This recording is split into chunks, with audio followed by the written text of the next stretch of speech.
வணக்கம். இது உங்கள் ஊடகம், தமிழர்களுக்கான ஊடகம் ஜீவா டுடே. இந்த மே 14 சில பயங்கரங்கள், நம் நம் விரும்பத்தகாத பல நிகழ்வுகள் நடக்கலாம்ங்கிறத ஜீவா டுடே தொடர்ச்சியாக நான் பதிவு செஞ்சுக்கிட்டு வரேன். இப்போ பாருங்க, எல்லோருமே அதை சொல்ல ஆரம்பிச்சிருக்கிறாங்க. நான் ஒரு வாரம் 8 நாளைக்கு முன்னாடியே வீடியோ போட்டேன். சக்திமான் பார்த்து ஏமாந்த குழந்தைகள், அது மாதிரியான ஒரு சம்பவம் இந்த தேர்தல் முடிவில் நடக்க போகுது, நடக்குமோ, நடந்துடக்கூடாது அப்படிங்கிற பதட்டத்தில் நான் தொடர்ச்சியாக வீடியோ போட்டுக்கிட்டு இருக்கிறேன்.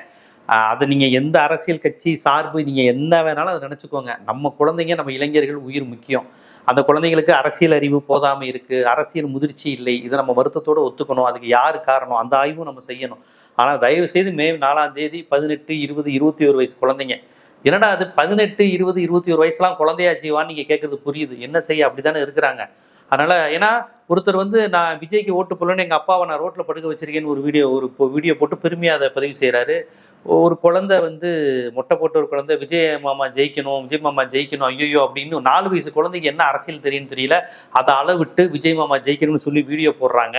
இப்போ அந்த குழந்தை மட்டும் இல்லை, அந்த குழந்தையோட அம்மா அப்பாவுடைய அறிவுத்திறனே நமக்கு பயமா இருக்கு, இவங்க என்ன பண்ணுவாங்கன்னு. இப்படி நம்ம பயந்து கொண்டு இருக்கும்போது ஒரு லேடி சொல்றாங்க, ஸ்டாலின் ஜெயிச்சிட்டாருனா, விஜய் தோத்துட்டாருனா நானும் செத்து போயிடுவேன், என் குழந்தையே விஷம் வச்சு கொண்டுட்டு தான் சாவேன் அப்படிங்கிறாங்க.